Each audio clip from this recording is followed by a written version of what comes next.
Good morning students. Today I am going to explain you a very important topic of class 12th, Gauss law. First of all, हम Gauss law को समझ लेते हैं. It states that total flux linked with the closed surface is equal to 1 by epsilon naught times total charge inside the surface. Basically Gauss एक scientist थे जिन्होंने charge को समझने के लिए, चार्ज के द्वारा किसी सरफेस पर फ्लक्स को समझने के लिए एक फॉर्मूला को डिराइव किया था. अकॉर्डिंग टू हिम, इनके हिसाब से अगर कोई भी क्लोज सरफेस है, हम कंसिडर कर लेते हैं कि स्फेरिकल क्लोज सरफेस, और इसके अंदर हम कंसिडर कर लेते हैं कई सारे चार्जेस हैं, Q1, Q2, Q3, Q4, Q5 और भी बहुत सारे चार्जेस हैं. उन सारे चार्जेस का सम कितना है हम कंसिडर कर लेते हैं. इन सारे चार्जेस का सम जो है वो कितना है, Q है. तो summation of Q equal to Q1 plus Q2 plus dot dot dot plus Q5. हमने 5 चार्जेस लिए हैं. ओके, तो अकॉर्डिंग टू गॉस लॉ इससे जो फ्लक्स होगा, फ्लक्स का मतलब electric field line passing perpendicular to the given surface, ये हमने पिछले लेक्चर में पढ़ा था.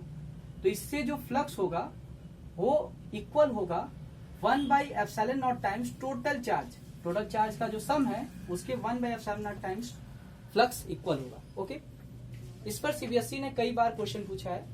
इसी से बेसिस मैंने एक क्वेश्चन यहाँ लिखा है जो कि ऑल इंडिया 2015 में पूछा गया है. अब इस क्वेश्चन को ध्यान से पढ़ते हैं. Find the flux through a cube of side 1 centimetre. हमें एक ऐसे क्यूब के थ्रू फ्लक्स जानना है जिसका साइड कितना है, 1 सेंटीमीटर, इंक्लोज्ड अ डाइपोल, जिसके अंदर एक डाइपोल रखा गया है. ओके, तो हमें डाइपोल के द्वारा बेसिकली क्यूब पर फ्लक्स पता करना है. सबसे पहले हम वो क्यूब बना लेते हैं जिस क्यूब की इसने बात की है. हमने क्यूब बना लिया. इस क्यूब का साइड कितना है अकॉर्डिंग टू क्वेश्चन, 1 सेंटीमीटर इसका साइड है. ओके, और इसके अंदर एक डाइपोल है.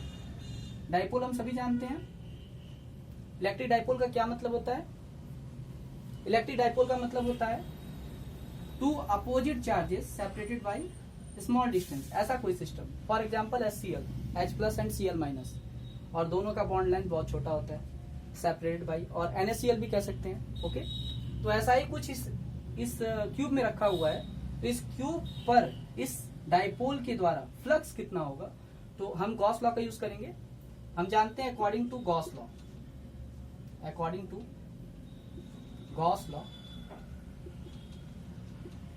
जो टोटल फ्लक्स होगा क्यूब के द्वारा, total flux due to on cube due to dipole, वो कितना होगा, summation of total charge upon epsilon not.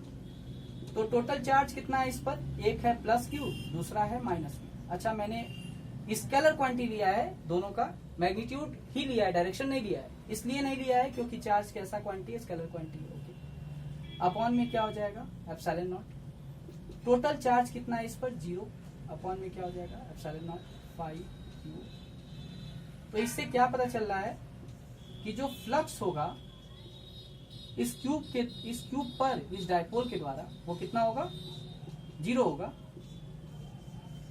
CBSE basically ऐसे ही कॉन्सेप्चुअल और इजी क्वेश्चंस पूछता है. अगर आप ध्यान से शब्दों को पढ़ेंगे या फिर वर्ड्स को ध्यान से केयरफुली आप रीड करने की कोशिश करेंगे तो आप आंसर को इजिली गेट कर सकते हैं. Okay, thank you.